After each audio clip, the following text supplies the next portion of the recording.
இன்றைக்கி நம்ம பார்க்க போகிறது விலாகு தான் பார்க்க போகிறோம். Mini vlog. தலைவர் வந்து குளித்து 1 வாரம் ஆயிடுச்சு, இன்னமும் குளிக்கலை. குளிக்க வாடானா வரமாட்டேங்கிறான், தூங்கிட்டே தான் இருக்கணும் அப்படிங்கிறான். பாருங்க, நம்ம அண்ணா தான் ரெகுலர் கஸ்டமர்.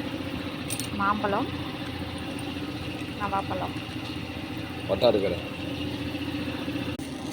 பாருங்கள். நவாப்பழம் வந்து 1/4 கிலோ வாங்கியாச்சு.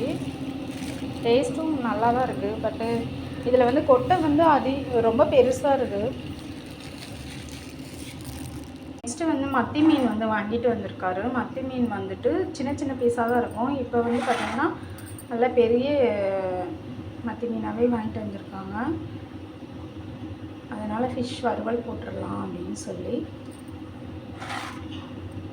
பாருங்க. தலைவருக்கு எடுத்து வச்ச பால் என்ன ஒரு வந்து குடிக்கலை, தூங்கிட்டு இருக்காரு.